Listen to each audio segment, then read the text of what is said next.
Lecture de l'épître de saint Paul aux Galates. Frères, je souhaite de ne jamais me glorifier sinon à la croix de notre Seigneur Jésus-Christ, par laquelle le monde est crucifié par moi, et moi pour le monde. Car ce qui compte dans le Christ Jésus, ce n'est pas d'être circoncis ou non, c'est d'être une créature nouvelle. Tous ceux qui suivront cette règle, paix et miséricorde sur eux et sur l'Israël de Dieu. Désormais que personne ne me contrarie, car je porte dans mon corps la marque de Jésus. Que la grâce de notre Seigneur Jésus-Christ soit avec votre esprit, frères. Amen.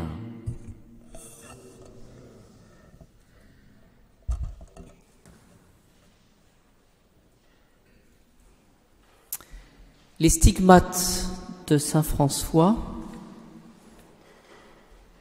ces marques visibles que saint François a eu la grâce insigne de recevoir, sont des marques justement de la passion de notre Seigneur. Et donc, nous pouvons méditer et réfléchir aussi à cet exemple qui a été donné par, de manière plus proche, le Padre Pio.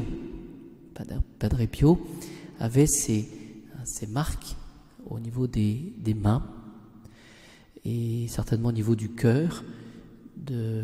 On dit aussi cette marque aussi sur l'épaule, par le port de la croix. Sainte Catherine de Sienne, si j'ai bonne mémoire aussi, il y avait ces marques des stigmates. Alors, essayons de réfléchir ensemble, quel est le signe, vous voyez, pourquoi le bon Dieu, pourquoi le Seigneur permet-il finalement ces marques. Essayons certainement pour manifester extérieurement la configuration au Christ. Et donc certainement, c'est le signe d'un amour spécial entre le Christ et celui qui est stigmatisé. C'est un petit peu comme un pacte. Alors tous, nous, vous savez que nous sommes aussi configurés au Christ et nous sommes aussi, d'une certaine manière, stigmatisés, mais de manière non visible. Je veux parler de ces sacrements qui nous marquent. Par exemple, le sacrement de baptême nous donne cette marque, c'est ce qu'on appelle le caractère. Vous savez, par le baptême, par la confirmation, et pour les prêtres, par le sacrement de l'ordre, il y a ce qu'on appelle le caractère, c'est-à-dire cette marque, cette appartenance finalement au Christ. Seulement, elle est visible de manière plus particulière, par exemple pour saint François. Cette configuration à la croix, eh bien, doit nous aider justement à mieux accepter l'amour de la croix, cette configuration, cette imitation du Christ. Et essayons d'entrer dans le mystère de ce que nous avons notre part, nous, dans les souffrances du Christ. Nous avons notre part. Et c'est Simon de Cyrène, cette belle image de Simon de Cyrène. Est-ce que Jésus avait besoin finalement de cette aide finalement de Simon de Cyrène? Non, mais n'empêche que Simon de Cyrène a contribué justement à aider Jésus à porter sa croix. C'est-à-dire que cela montre finalement notre part. Voyez. Donc première considération, c'est une configuration que ces stigmates, configuration visible. Nous autres aussi, nous avons cette configuration invisible.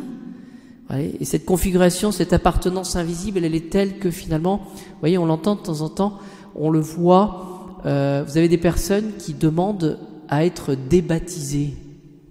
On l'entend ça. Voilà, mais c'est pas possible.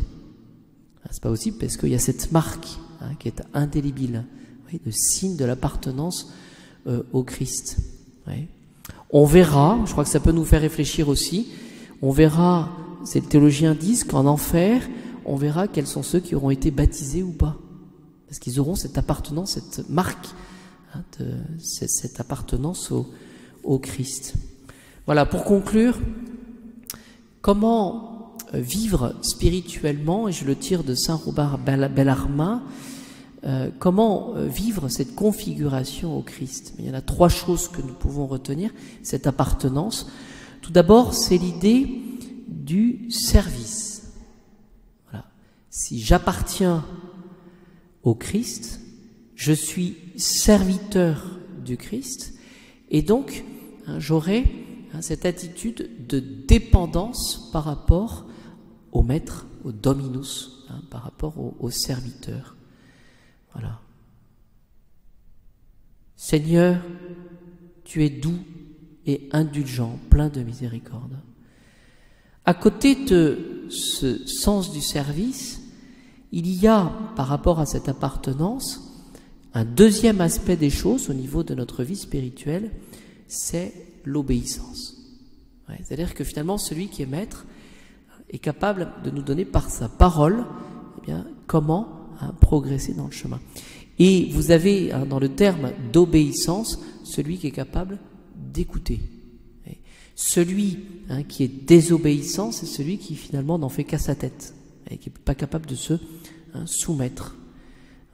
Audire, écoutez. Voilà. Prenez sur vous, dit Jésus, mon joug est facile à porter, mon fardeau léger.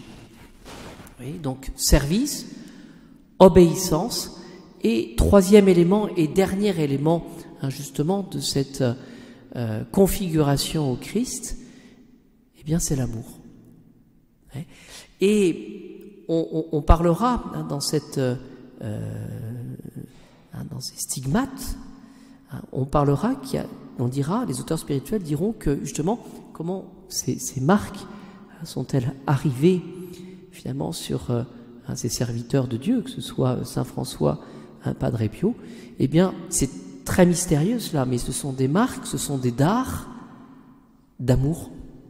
C'est précisément parce que le Seigneur nous aime qu'il nous fera partager justement ce sacrifice qu'il aura fait de sa propre vie, justement ce sacrifice rédempteur. Oui, ce sont des dards d'amour. C'est-à-dire que le Seigneur nous rend participants justement de cet essentiel.